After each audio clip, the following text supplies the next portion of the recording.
na mama bozali famille bota boni bino kuna nzamba pambola bino na eli bino audio moko boye na sepeli ndenge bo partager video elekaki donc na ise bino na zongeli masolo pona soki bozo partager bozo like so bozo partager te na kena na ngambo analyse donc na moni peke bosali nzambe apambola ba o nyoso ba partager ki merci na na lisolo moko avant na tila bino audio yango boyoka.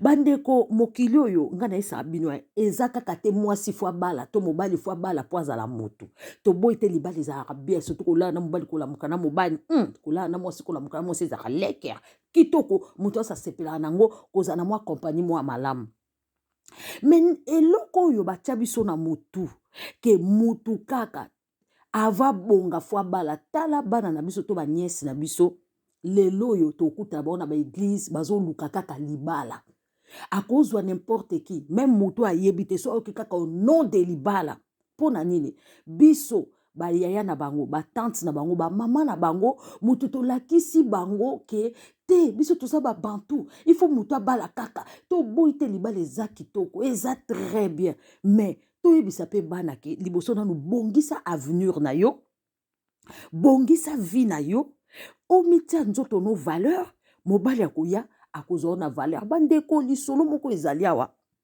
ndeko na biso mwasi donc jeune fille lokola akenda na église ayembaka na église aza chantre kuna boyoka audio siko loko akenda ka église lokola église mobimba bakenda oteya bato ka prospérité na libala ndeko na biso jeune fille ake kokutana na mobali moko na réseaux sociaux bandeko muto yebi ete muto monaka bilili photo na olakisa tamuso eza yete bande bato musu bakomake azwa cousine moko boye akosa tia profil na ye tango okomake osala video ale azwi aye wana bosalika video mukie nzoka nde eza yete bandeko bato mi bakutana na mona moko a 22 ans aosola na jeune garçon nzoka nde tata mobimba moko akenda rendez-vous kuta tata mobimba wana na tiaka eza neve nanga mwana wana kima ebonso ezaki place mabe ba violaki ye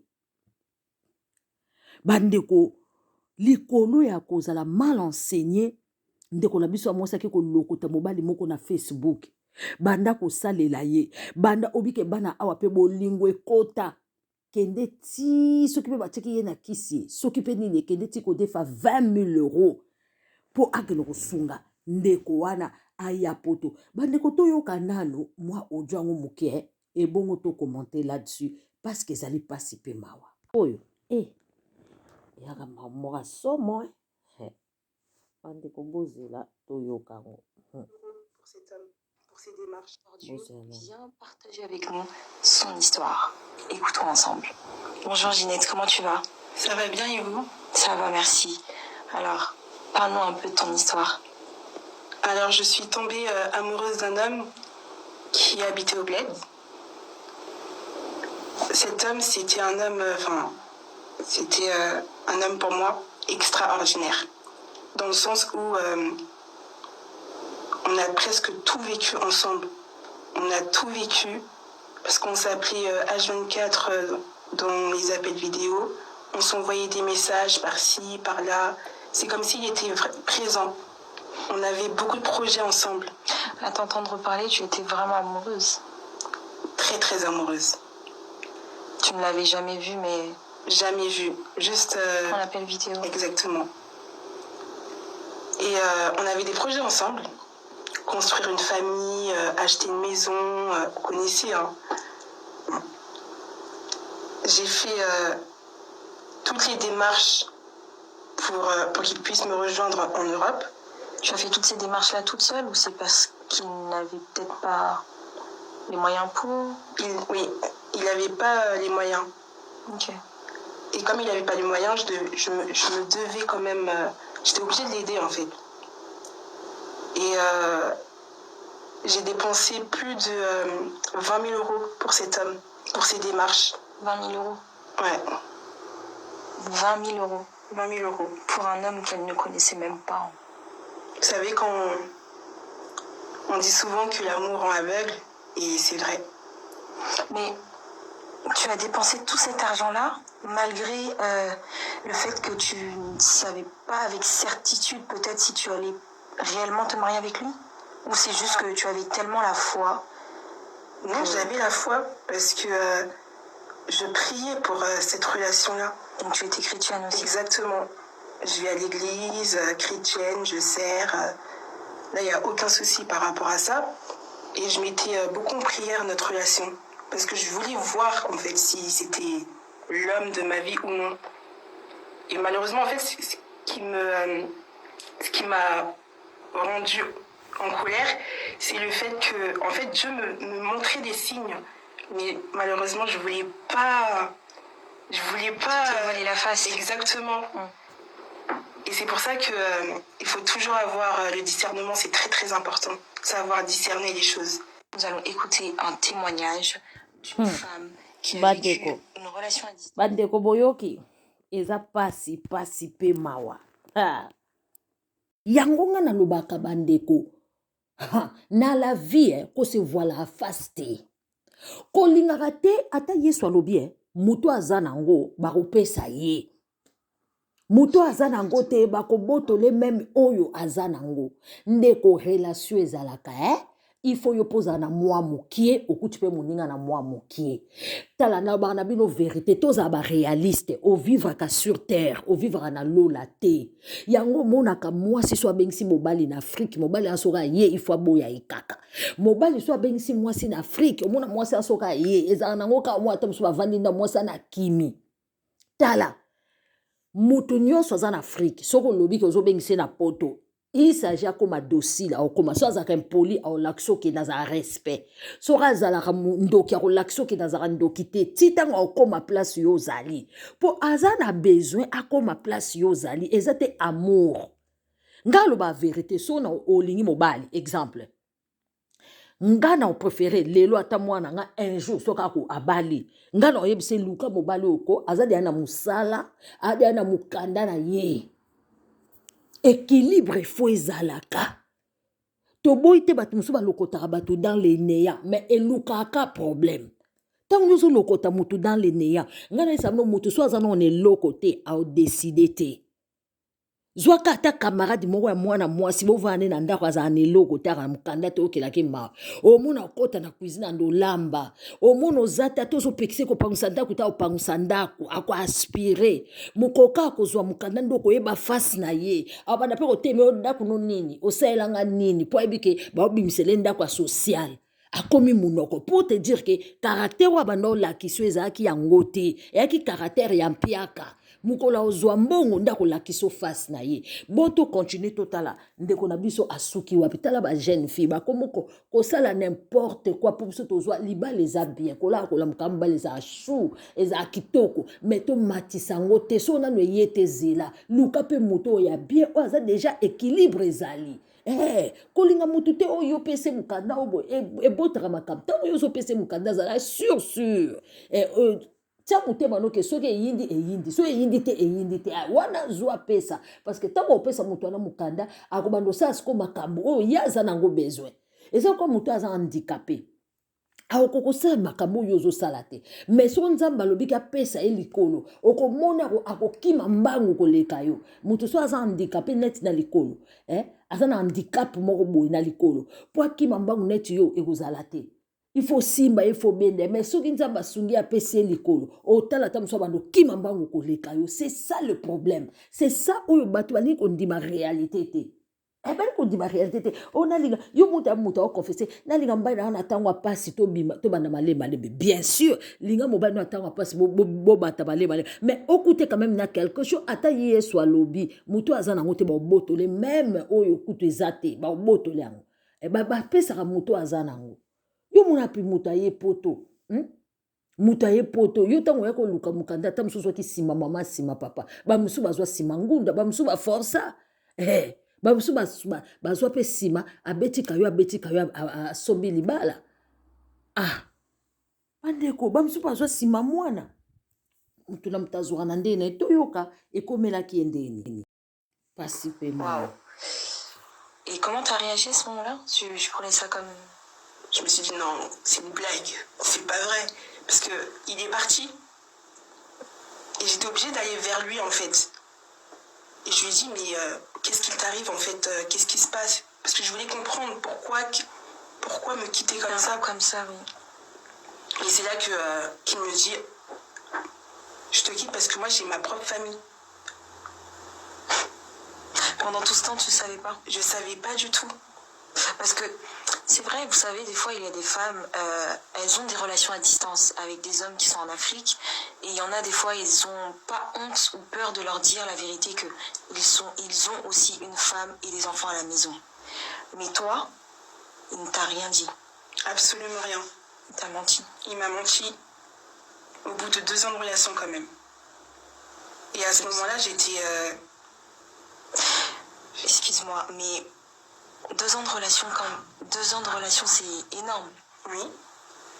Je ne sais pas si vous vous rendez compte, 2 ans de relation. 2 ans de relation et on te quitte à l'aéroport. En tout cas, moi, je ne sais pas comment tu as fait pour être forte, mais à ce moment-là, peut-être que moi, je tombe dans les pommes. Je me suis retenue. Parce que sur le coup, je voulais vraiment le frapper. Mais j'ai pas eu cette force-là, en fait. J'ai pas eu la force de le frapper, J'étais limite en pleurs, on va dire. C'est normal. Parce que j'ai dépensé quand même 20 000 euros pour lui. Parce que j'étais amoureuse. J'étais très, très amoureuse de cet homme. Et il m'a déçue. Même le mot déçu, c'est trop petit. Des fois, c'est vrai que la femme est parfois un peu... Par amour, on devient naïve. C'est ça.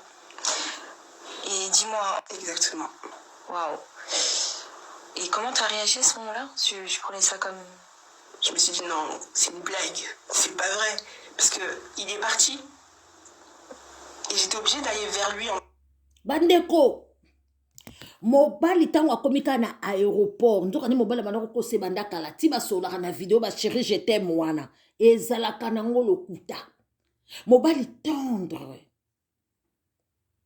koleka kutu tendresse mobali abengaki na video par jour 4 fois bandeko nzoka nde les corbeaux et les renards nzoka nde azolanda fromage ndeko zala réaliste mobali aza na Kinshasa yo oza abolingo nini yango bolingo moko te eza wana ndeko nanga na oyebi biso vérité mwasi aza na Congo yo oza awa eza nango bolingo te bolingo ya Western Union nga abenga yango bolingo atindelanga bolingo akabelanga sombelanga bolingo moko te eza bolingo ezalaka sur le terrain moto aomona yo ndenge oza ntango olongoli perike ntango oza na perike ntango oza na rouge à lèvres ntango oza na rouge à lèvres te ntango oza na make-up te amona yo ndenge oyo ye amona exemple tomona neti bamalika wana bolingo mobali alingi yo amona yo ndenge nyonso oza na bampiaka na banini na makambo tu ayebi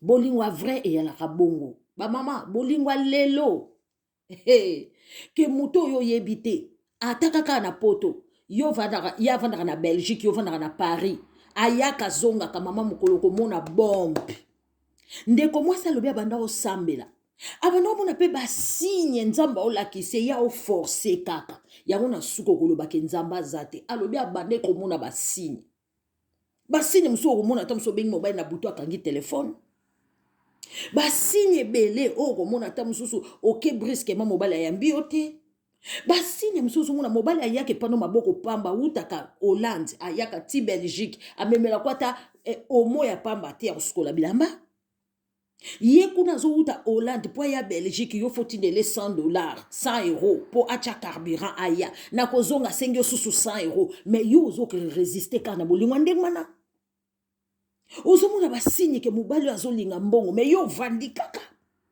na telefone lelo akufisa mama nanga akufi lobi akufisi tata mwasi moko mosusu abosani alobi o akufisi su mama ntango yoko ba o mama bino asa akufaka te na ne passé alobi te wana mama leki babengaki kaka mama yo ozomona ndeko na ngai ozoyoka mobeti kara olingi nzambe asala miracle nini otie kaka foi natie kaka foi aza mobali na ngai ndeko yango bakosambela oyo biso tosambela koblijaka nzambe nzambe azolakisa oke nzela wana eza deya na mwasi mosusu mobali oyo aza escro me yo ozolinga nzambe alongola kaka mwasi wana azwa yo kaka atya yo na makasi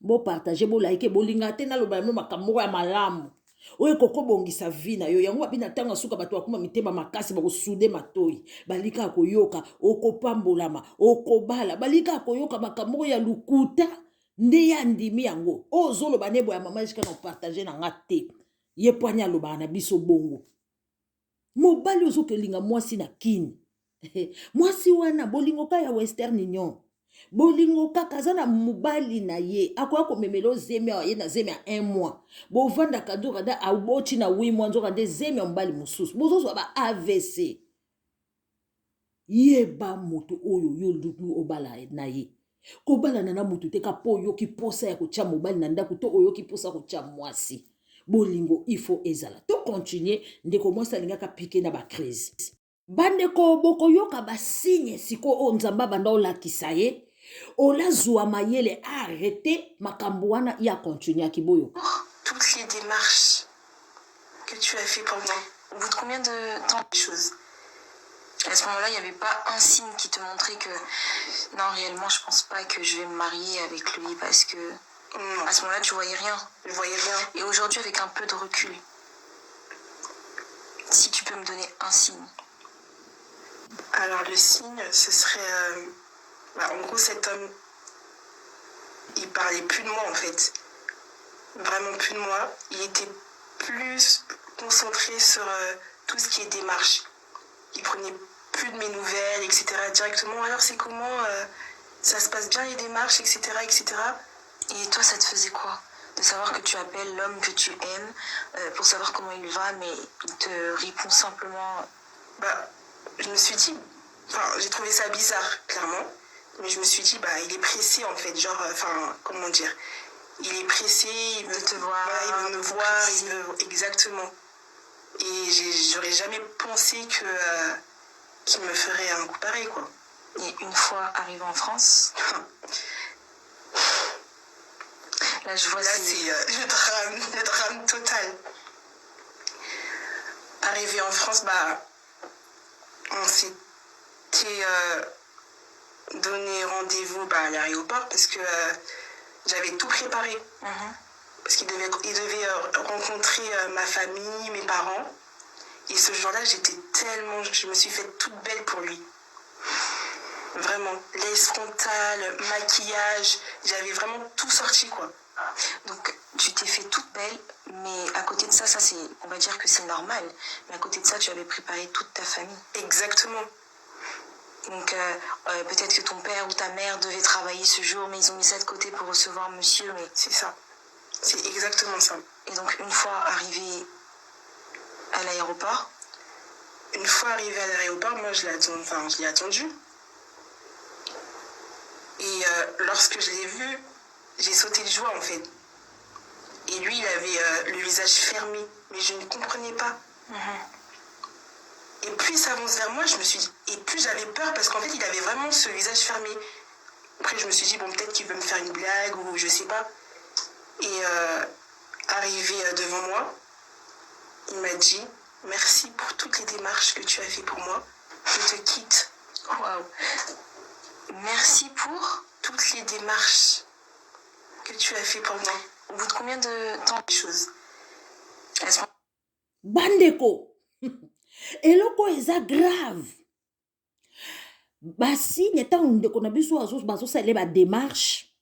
Et comme il y a bengi boyebi ka ba garçon ndeni ni ko petite andeni makambo démarche yango elala boyeko ndeni makambo démarche yango ezopesa te boyeko akomaki lisusu kotuna te boni santé kaka akomisi lokola ambassade mais ya lobibo tozozela ambassade o mezo umela engana na bezo na mona yo yepe ola comprendre ke ndeni tango ayoki ka makambo démarche aya poto akomi excité akomi pressé ye amituna te ye asangisi pe famille asilisi ba démarche nyonso asangisi papa mama po akotisa bango na kati ya soni alobi ke mobali na nga azoya ole ata azela ye moko ntango akoya bavandi na mobali ata 2 mois 3 mois ye mpe ayebi ye te boyebana très bien te mwana azalaki excité ayokaki libala yoka basi bakomai na baprojet kaka na batelefone wana